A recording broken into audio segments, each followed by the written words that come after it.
suas mãos a Ele. Reconheça a presença dEle nesse lugar. Pai, nós te agradecemos por esse tempo tão precioso. Tudo que o Senhor tem depositado em nossas vidas, nossos corações.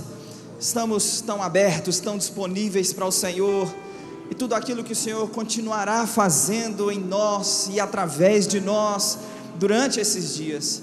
Eu oro e creio que a semente da sua palavra, ao ser semeada nessa noite, não vai cair à beira do caminho, não vai cair em solo rochoso, não vai cair entre espinhos, mas pelo contrário, cairá em uma boa terra, onde vai produzir a 30, a 60 e a 100 por um. Oramos por olhos do entendimento iluminados.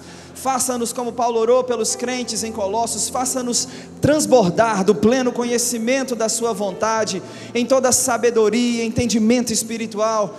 Oh Pai, nós queremos viver do modo digno do Senhor, para o seu inteiro agrado, frutificando em toda boa obra e crescendo no pleno conhecimento do Senhor, que nos fez idôneos, nos fez dignos, nos fez aptos a participarmos da herança dos santos na luz. Nós te adoramos, Jesus. O Senhor nos tirou do império das trevas, nos transportou para o reino do Filho do seu amor. No Senhor nós temos a redenção, a remissão de todos os pecados. Nós te agradecemos nessa noite. Fala de forma única, personalizada, nos alcance em nossas necessidades, em nome de Jesus, em nome de Jesus, amém. Vai tomando seu lugar, pessoal, muito obrigado. A graça e a paz do nosso Senhor Jesus Cristo. É uma honra, um grande privilégio estar com os irmãos, agora não como visitante, mas como membro da igreja sede, e quero agradecer muito o pastor Tiago, Juliana, toda a equipe ministerial, por essa receptividade. Sou casado com Willa. Se você não conseguir lembrar Willa, ela responde Vila, William, do jeito que você chamar, ela está respondendo. E viemos por uma direção do Senhor, e uma decisão da nossa diretoria, definitivamente para Campina Grande. Estamos muito felizes, muito contentes com essa oportunidade, com essa confiança, pessoas que têm sido importantíssimas nesse processo, como nosso querido Renato, Fernando e Miriam andou por Campina Grande olhando apartamento para a gente, e muita gratidão no nosso coração por todo o apoio, e eu estou em casa, amém. Durante esses dias nós estamos falando desse tema tão único, que subiu mesmo ao coração do nosso pastor. Eu tinha no coração, eu tinha uma ideia em mente, pregar sobre 2 Coríntios capítulo 3, e aí Gabriel pregou tudo que eu ia pregar, até os exemplos, e aí eu pensei, vou seguir por uma direção diferente, e eu quero que você abra comigo o Evangelho de João, capítulo 1, e o verso 14, eu quero te indicar, nós somos uma igreja que lê, amém? E você precisa investir na leitura. Quem lê cresce, quem crê fala melhor, amém? Escreve melhor. E esse livro, Os Milagres e o Sobrenatural, ao longo da história da igreja, tem tudo a ver com o que vou falar nessa noite. Eu particularmente sou apaixonado por tudo que Tony Cook produz, escreve, ensina, e esse livro impactou muito a minha vida, e como eu disse, o trilho que nós vamos caminhar nessa noite, tem tudo a ver com esse livro, vai inspirar muito a sua vida. Olha para alguém que está perto de você e fala, estou com um testemunho interior, que você vai me dar um livro desse nessa noite.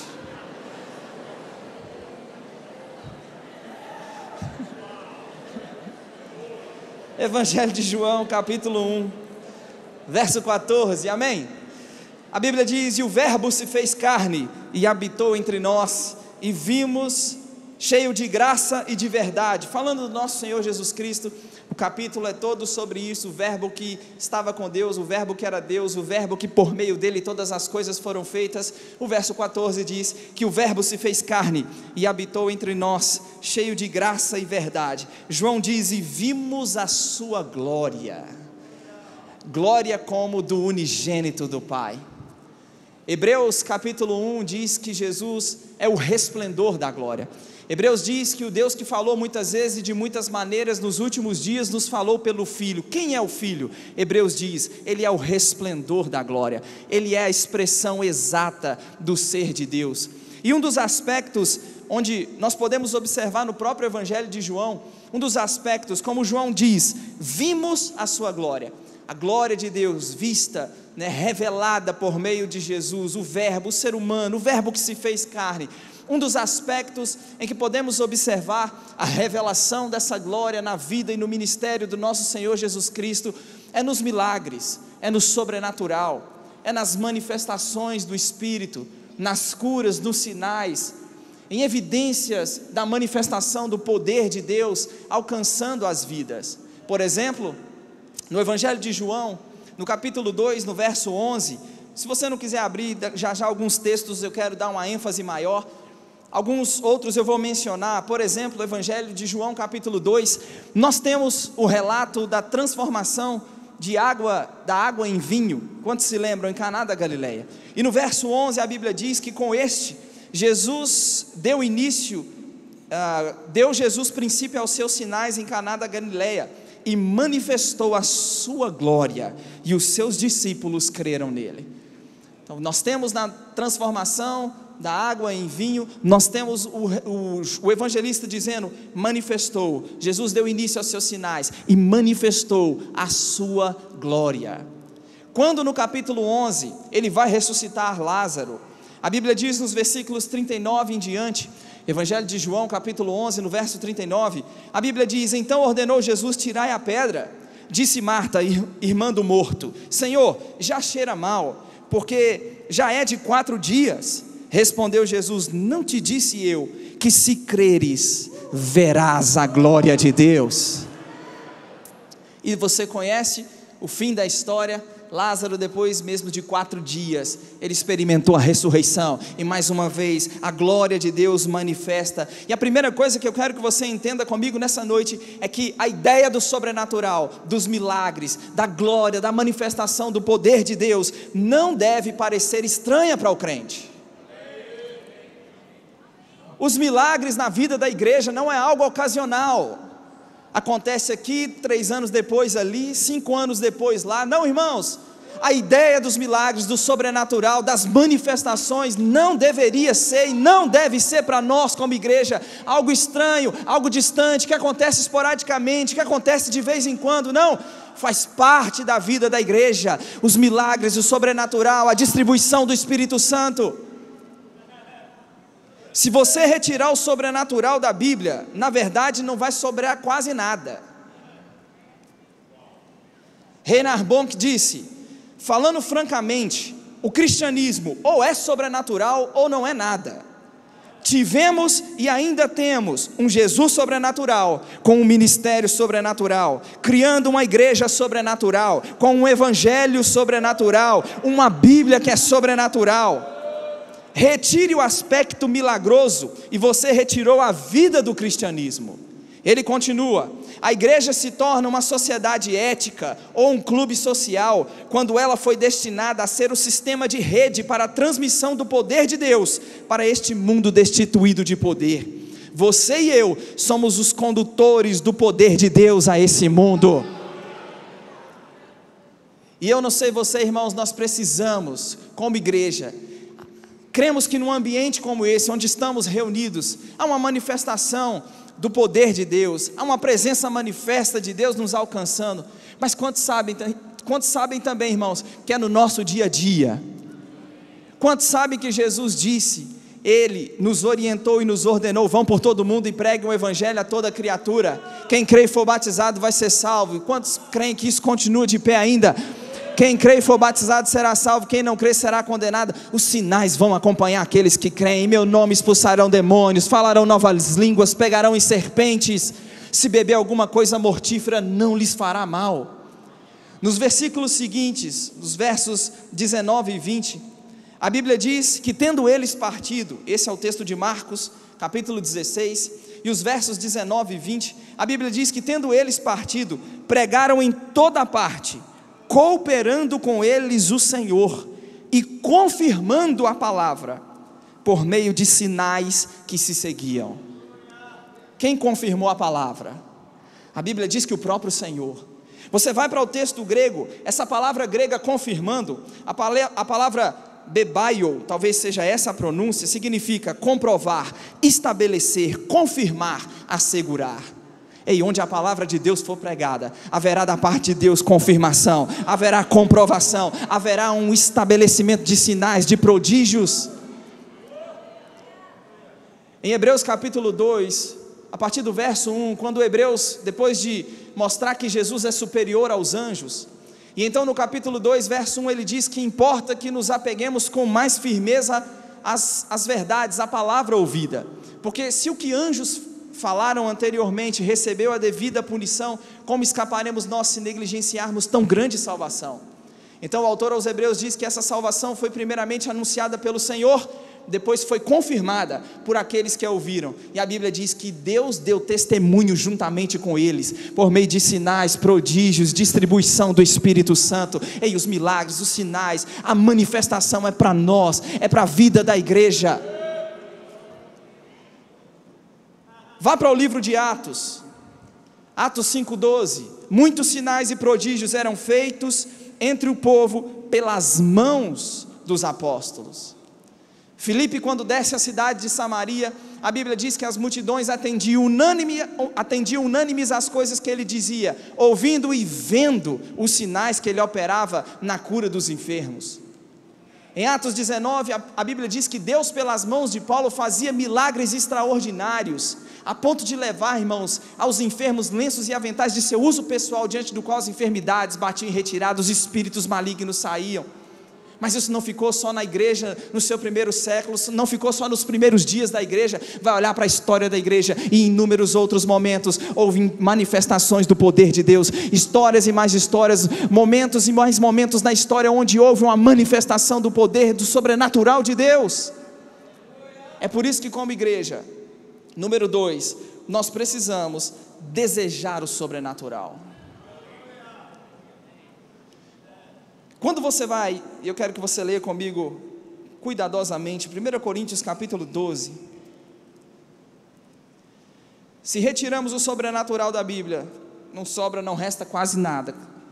Como igreja precisamos entender que o sobrenatural é para nós. Jesus disse, quem crer nele faria as mesmas obras, e obras maiores iria fazer. Eu não sei se você já pensou sobre isso.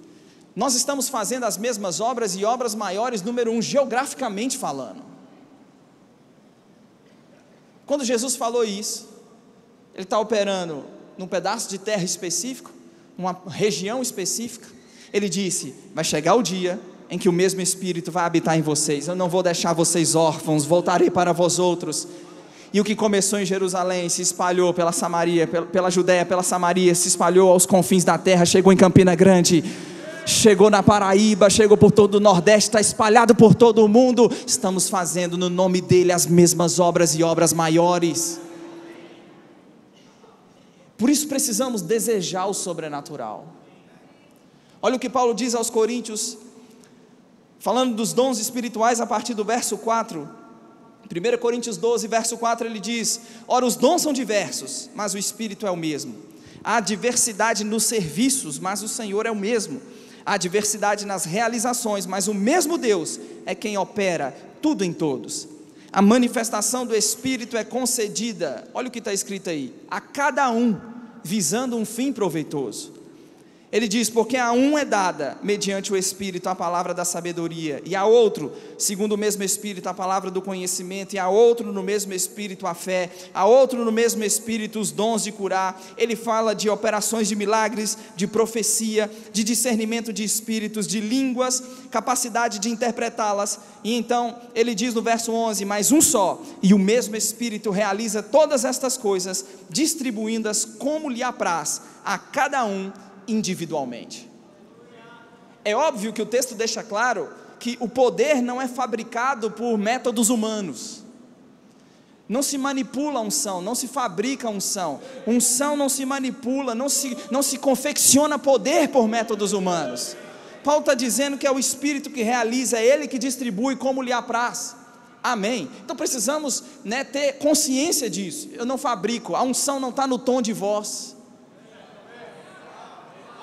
A unção está como surfista. O surfista olha e ele sabe. De vez em quando eu gosto de assistir campeonato de surf, e o surfista sabe a hora certa de pegar aquela onda que vai dar aquela boa nota. Ele olha, ele sabe que aquele é o momento de entrar nela. Nós, nascidos de novo, guiados pelo Espírito, nós conhecemos a Ele, sensíveis a Ele. Precisamos, a operação do Espírito e o mover do Espírito, ele não é místico. Algumas coisas precisamos entender. Número 1, a operação do Espírito não é só para os profetas. Paulo diz que é para a igreja. A um é dado mediante o Espírito, a outro mediante o Espírito, a outro mediante o Espírito. E nós muitas vezes rotulamos. É óbvio que o profeta, ele vai ter uma intensidade muito maior, principalmente esses dons com uma evidência muito maior, principalmente dons de revelação. Mas nós muitas vezes rotulamos e fechamos a coisa. Dizemos que os dons são só para os profetas. Quem já ouviu aquela história? Não, o mestre não flui nos dons. Hein? Quem disse que mestre não flui nos dons? Que mestre não é sensível? Quem diz que mestre não se move? Quem ensinou a respeito do mover do Espírito para a igreja foi o mestre Paulo. Então os dons é para a igreja, é para o corpo, amém, como ele deixa claro. Então nós precisamos entender, e nós não podemos rotular, fechar a coisa na forma como nós pensamos, achamos que é. Então de um lado você tem, eu não manipulo, eu não fabrico, eu não produzo a unção por métodos humanos, é Ele que distribui, é Ele que realiza, é Ele que faz como lhe apraz. Mas também, a mesma Bíblia deixa claro que nós precisamos desejar os dons. No capítulo 14, no verso 1, vou ler na NVT, o texto diz, 1 Coríntios 14, verso 1, o amor seja o seu maior objetivo, contudo, desejem também os dons espirituais, especialmente a capacidade de profetizar. Se você tem a revista atualizada, a Bíblia diz, procure com zelo. Quantas Bíblias dizem? Procurem com zelo os dons espirituais. Essa palavra grega para procurar significa estar queimando ardentemente de zelo, desejo intenso que faz com que uma pessoa procure alguma coisa até encontrá-la. Uau! A Bíblia está dizendo, deseje, procure até encontrar os dons. Qual deveria ser a oração do crente? Pai, eu estou aberto, disponível. Pai, eu estou pronto. É o Senhor que realiza, é o Senhor que distribui, é o Senhor que faz como lhe apraz, mas eu estou pronto para ser um instrumento no meio da rua, para ser um instrumento no trabalho, para ser um instrumento também nesse ambiente de congregação, onde como igreja estamos reunidos, eu estou aberto para ser um instrumento do Senhor. Irmãos, vai vir sobre você dias, e eu creio, onde você vai desejar a manifestação do Espírito, e vai estar tão sensível a Ele, que vai ser no meio da rua, vai ser dentro de ônibus, vai ser dentro do Uber, se movendo nos dons. Somos orientados a desejarmos os dons. Então vamos lá, um dos aspectos da manifestação dessa glória é os milagres, é o sobrenatural, é a manifestação do Espírito. Aos Coríntios Paulo diz, quando vos reunis, 1 Coríntios 14, 26, quando vocês se reúnem, um tem salmo, um tem doutrina, um tem revelação, um tem língua, outro tem interpretação, tudo tem que ser feito para edificação. Num ambiente como esse, onde os dons fluem, onde há uma manifestação, e nós, para um fim proveitoso, somos guiados e movidos pelo Espírito Santo para servirmos uns aos outros. Não, haverá reuniões que a coisa vai ser diferente do que planejamos. Haverão reuniões onde a coisa vai ser um pouco diferente do que planejamos. Por quê? Porque estamos sensíveis, abertos, disponíveis a Ele e ao seu mover. É como Pedro na casa de Cornélio, ainda ele falava, maneco. Não teve apelo, não teve imposição de mãos. A Bíblia diz em Atos 10, 44, que ainda Pedro falava estas coisas, quando caiu o Espírito sobre todos os que ouviam a palavra. A Bíblia diz que a judeusada, que era da circuncisão, que acompanhou Pedro na viagem, eles ficaram admirados, porque também sobre os gentios havia sido derramado o dom do Espírito Santo, pois os ouviam falando em línguas e engrandecendo a Deus. Deseje os dons, deseje a manifestação, não só para ser alcançado, mas para ser um instrumento de Deus, para alcançar outras pessoas. Então vamos lá, número 1, os milagres não deveria ser estranho para a igreja, para o crente. Número 2, devemos desejar os dons. Mas número 3, eu preciso mexer com isso. E quando os milagres não acontecem? Qualquer crente maduro sabe que houveram situações em que o milagre desejado não aconteceu. E eu esperava esse silêncio, sua reflexão. Qualquer crente maduro já se deparou, experimentou na sua própria caminhada momentos onde um milagre, eu estava crendo, por que não aconteceu? Em Atos 12, olha comigo, Atos capítulo 12, e o verso 1,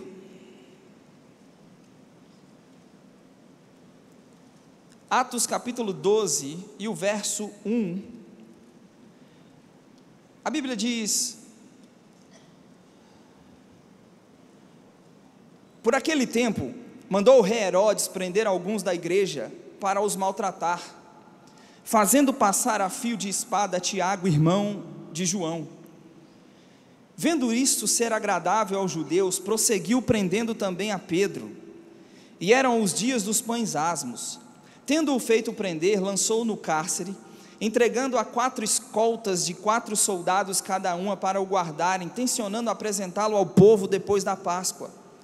Pedro, pois, estava guardado no cárcere, mas havia oração incessante a Deus, por parte da igreja a favor dele. Quando Herodes estava para apresentá-lo, naquela mesma noite, Pedro dormia entre 2 soldados. Será que Pedro estava preocupado com a situação dele? Ele dormia entre 2 soldados, acorrentados com 2 cadeias e sentinelas à porta que guardavam o cárcere. Eis, porém, que sobreveio um anjo do Senhor, uma luz iluminou a prisão, e tocando ele o lado de Pedro, despertou, dizendo: levanta-te depressa. Então as cadeias caíram-lhe das mãos. Disse o anjo: cinge-te e calça as sandálias. Provavelmente dormia de forma confortável. Calça as sandálias, e assim o fez. Disse mais: põe a capa e segue-me. E saindo o seguia, não sabendo se era real o que se fazia por meio do anjo. Parecia antes uma visão. Depois de terem passado a primeira e a segunda sentinela, chegaram ao portão de ferro que dava para a cidade, o qual se lhes abriu automaticamente. E saindo, enveredaram por uma rua, e logo adiante, o anjo se apartou dele.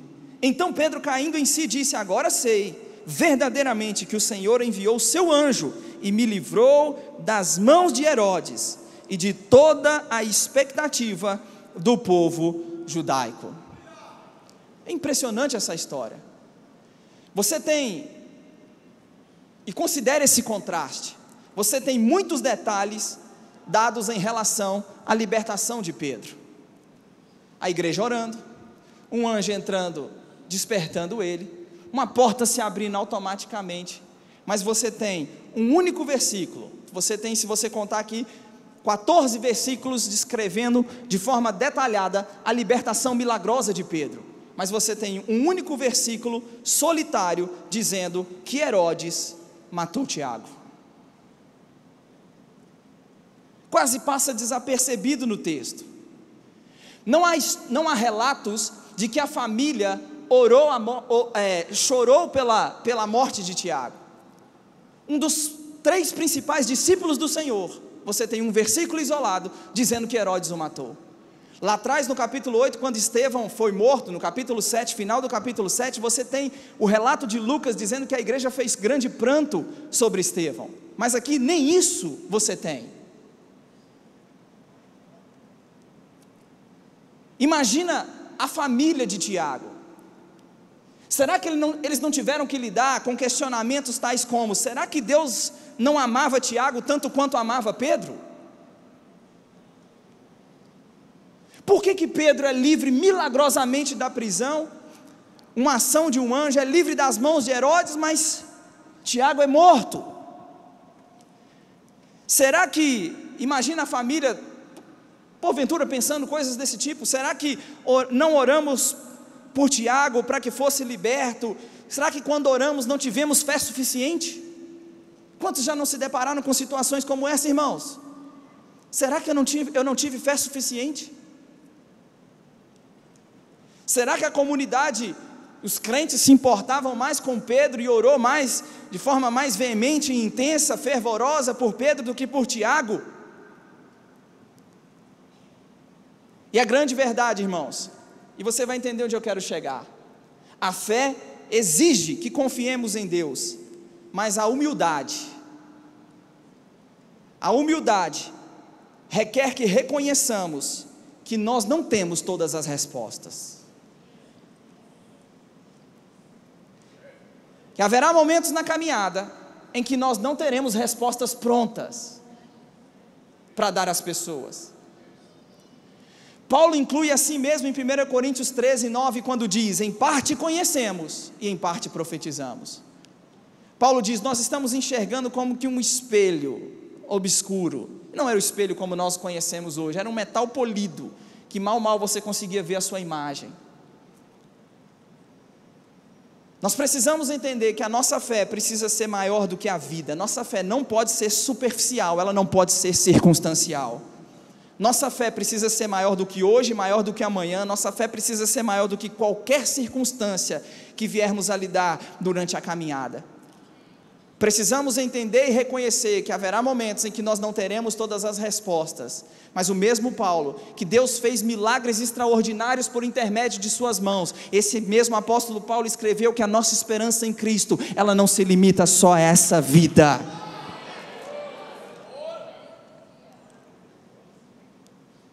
Há um aspecto da glória que precisa estar firmado no crente: a consciência dos milagres e do sobrenatural, o desejo pelo sobrenatural, mas também aquela consciência de que há uma glória vindoura que há de se manifestar. Paulo disse em Romanos 8:18 que os sofrimentos do tempo presente não podem ser comparados com a glória que há de ser revelada em nós. Eu não sei se alguém já te disse essa mensagem, mas o seu futuro é glória. O que é essa vida? Tiago diz que essa vida, ela é passageira.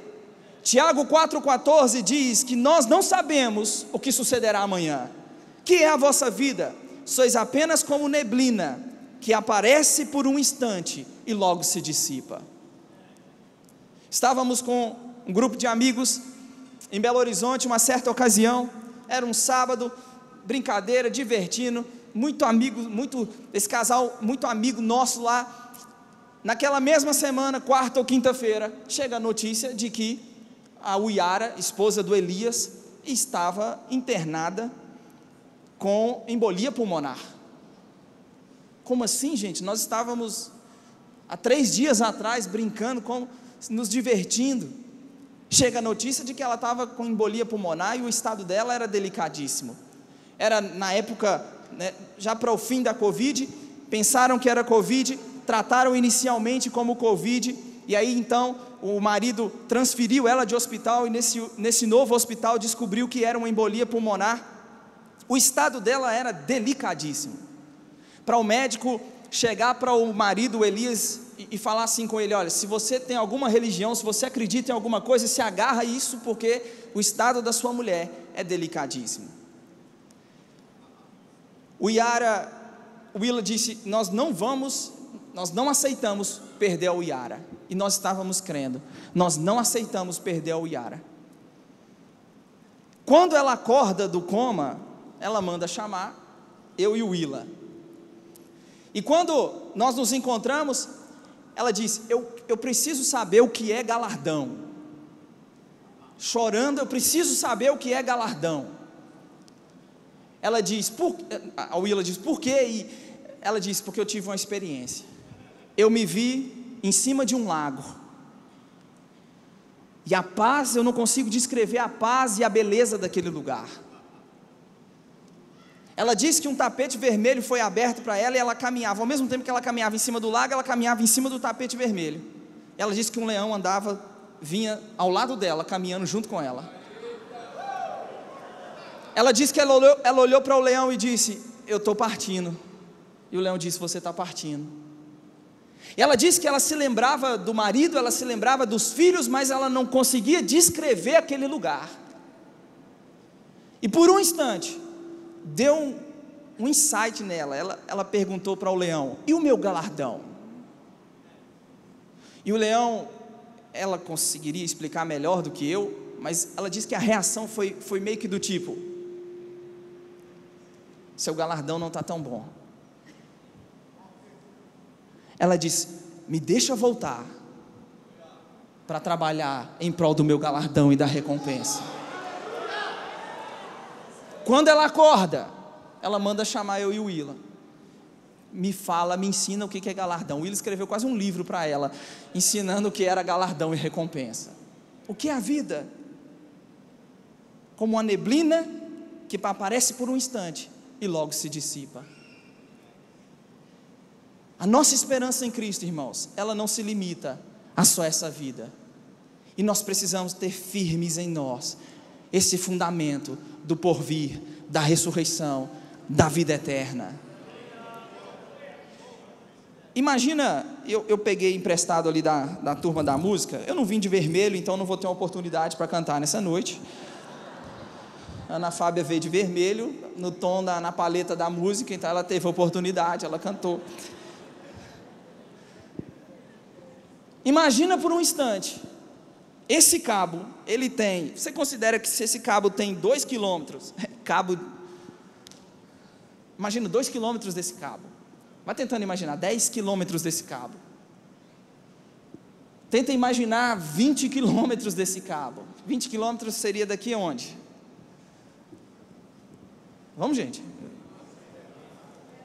Esperança, Patos, daqui João Pessoa, 120, imagina 120 quilômetros desse cabo, é muito cabo, concorda comigo? Agora imagina que ele é eterno, ele não tem fim, quase não cabe na cabeça da gente, né? Ele não tem fim.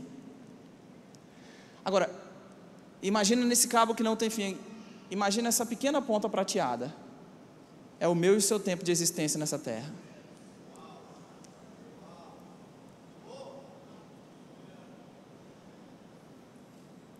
Poderíamos colocar aqui 80 anos.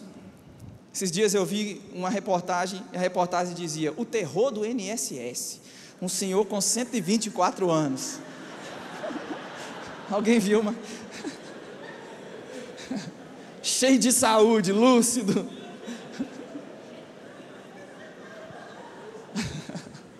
Ainda que seja 124 anos, se compara à eternidade. E o que a gente faz? A gente vive tão concentrado nesse pequeno pedaço da nossa existência, como se tudo dependesse só esse pequeno pedaço da nossa existência. Oh, eu não vejo a hora de chegar ali, eu não vejo a hora de alcançar aquilo, eu não vejo a hora de... E a gente se esquece que a vida que a gente vive na carne, a gente não vive mais para nós mesmos. Paulo disse aos Colossenses 3:1, uma vez que vocês ressuscitaram com Cristo, pense nas coisas do alto, onde Cristo vive, assentado à direita de Deus, busque as coisas do alto. Ele diz: porque vocês morreram, e a vossa vida está oculta juntamente com Deus em Cristo.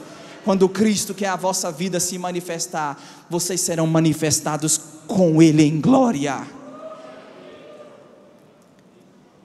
E que por mais que sinceramente haja momentos em que os milagres eles não aconteceram como nós desejamos, como nós pensamos que aconteceria, ninguém precisa entrar num lugar de frustração, ninguém precisa entrar num lugar de crise, ninguém precisa entrar num lugar onde a sua fé vai ser comprometida e abalada, porque há um aspecto futuro, vindouro dessa glória, que em breve há de se manifestar, que em breve há de nos alcançar.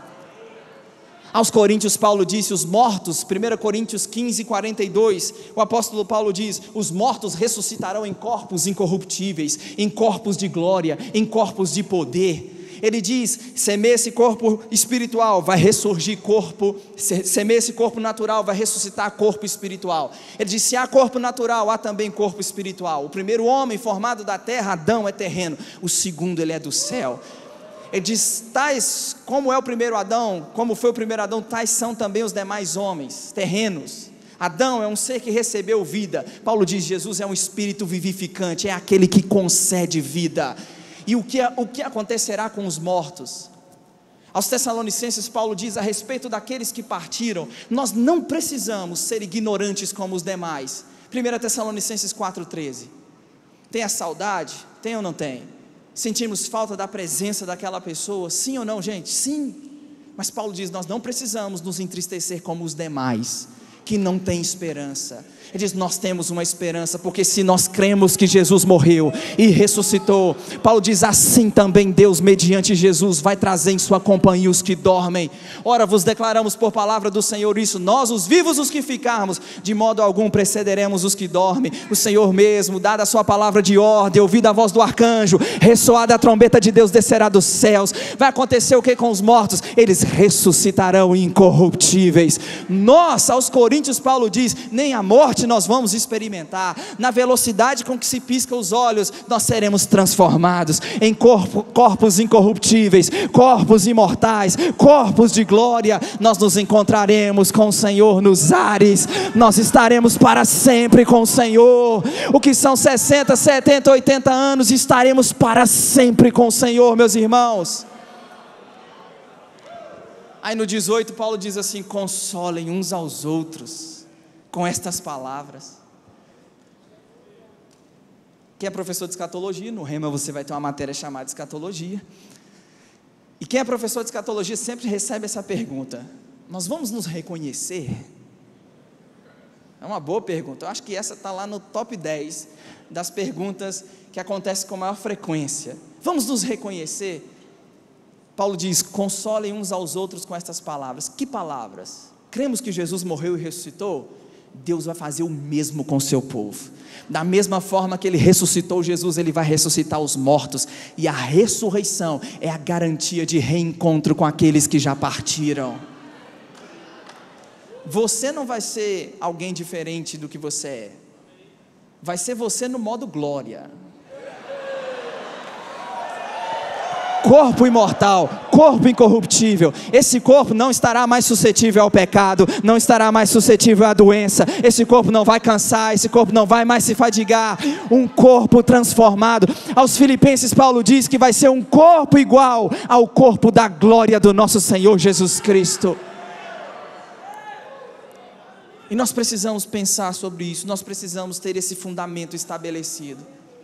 Quando os milagres não acontecem, não é o fim de tudo, é só um até logo, é só um até já. Já nos encontramos de novo, e quando nós nos encontrarmos, não será mais dessa forma, não será mais dessa maneira. Nós perdemos na pandemia um amigo, um pastor amigo, pastor Drummond Lacerda. E Drummond, um mestre que inspirou tanto a minha vida, da Willa, era nosso amigo. E Drummond, ele, Covid, um estado delicadíssimo. Willa saiu numa manhã, ela tinha que sair na manhã seguinte para ensinar no Rema. Naquela noite, eu sonhei com Drummond. E Drummond, no sonho, ele não estava bem, ele se debatia, e ele não estava bem. Na manhã seguinte, perto ali do final da manhã, já 11 horas da manhã, eu vejo no Instagram a notícia de que Drummond havia partido. E em uma ocasião no Recife, sentado com o pastor Luciano Subirá disse que Drummond, ele vinha com uma conversa: olha, eu estou com saudade de casa. E Drummond já tinha aquele discurso de que eu quero ir para o céu, e ele escreveu um livro sobre isso, entrando no céu e mudando a história. E isso é bíblico, porque quando se olha 2 Coríntios capítulo 12, Paulo diz que ele se refere a um homem, ele não sabia explicar se foi no corpo ou se foi fora do corpo. O que ele disse é que esse homem foi ao terceiro céu, e lá ele ouviu coisas que não era lícita se referir aos homens. Ele escreve aos Filipenses e diz: eu tenho o desejo de partir e estar com Cristo, o que é incomparavelmente melhor. É óbvio que existe um equilíbrio no texto, e ele diz que por vossa causa, escrevendo aos Filipenses, ele diz: por vossa causa é mais necessário permanecer na carne. Mas isso não muda o fato, não muda a verdade do que ele escreveu. Eu tenho o desejo de partir e estar com Ele, é incomparavelmente melhor. Aqueles que partiram, crentes em Cristo, eles estão onde? Eles estão com Cristo.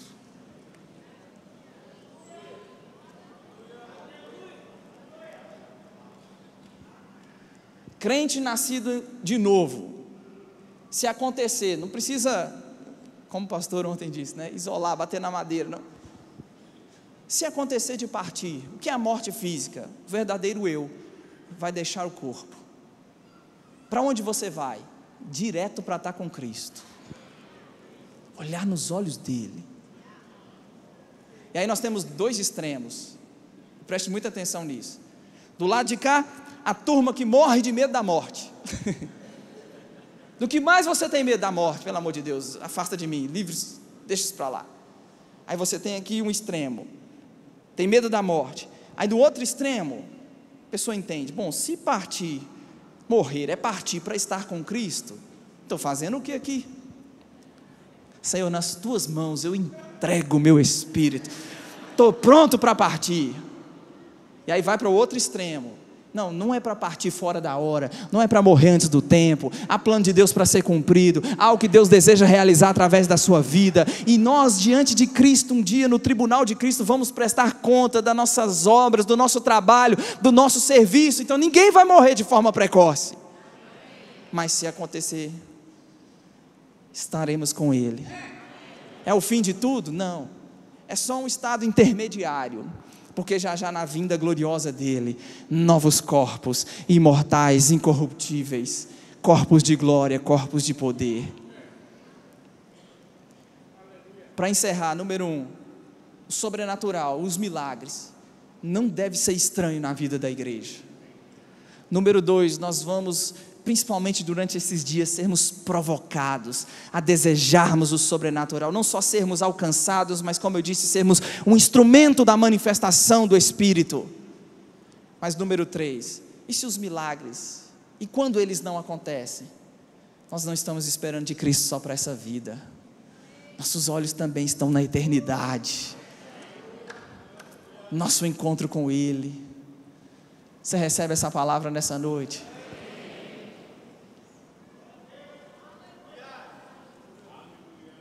Fica em pé comigo por um instante. Eu percebo mesmo uma nota de consolo. Quantos crentes tiveram sua fé comprometida, porque entraram no lugar de decepção, entraram no lugar onde não conseguiu lidar com a decepção de um milagre que não aconteceu, da forma e da maneira como se cria, como se esperava. Eu conheço uma pessoa que ele acreditava um equívoco de interpretação de Atos 16:31, crê no Senhor Jesus e vai ser salvo tu e toda a tua casa. Ele acreditava que aquilo era uma promessa, ele ia crer em Jesus, automaticamente sua família ia ser salva. Sua mãe partiu, ela não era crente, ele entrou num lugar de decepção, orou por ela naquele momento de velório, para que voltasse à vida, não aconteceu nada.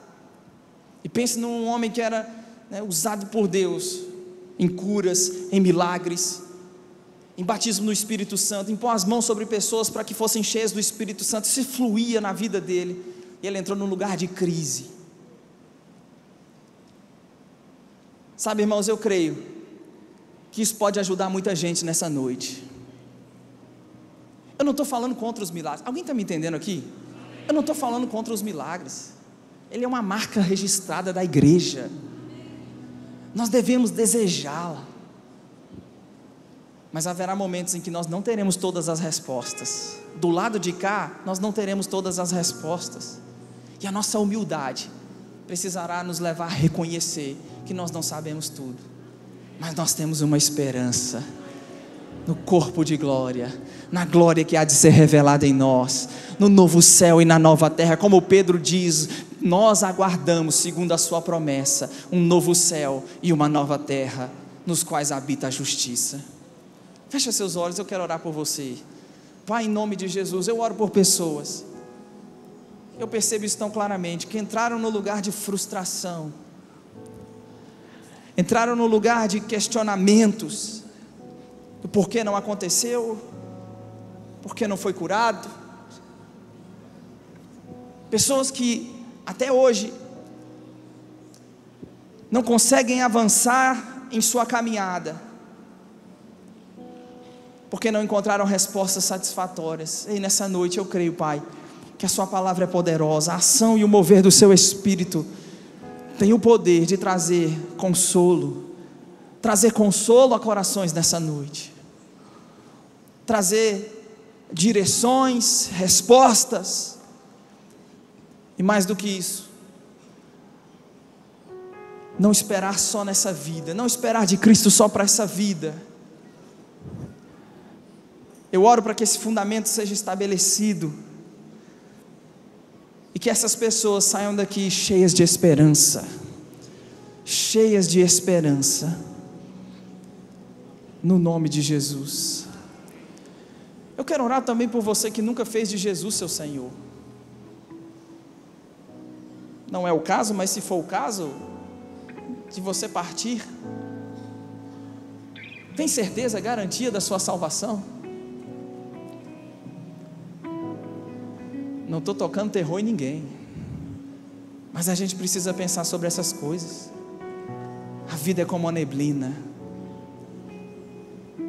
e você tem a oportunidade, poderia estar em tanto lugar, mas está aqui nessa noite, para ser para você nessa noite uma noite de salvação, uma noite onde, ao confessar Jesus diante dos homens, você vai ter um dia o seu nome confessado diante do Pai.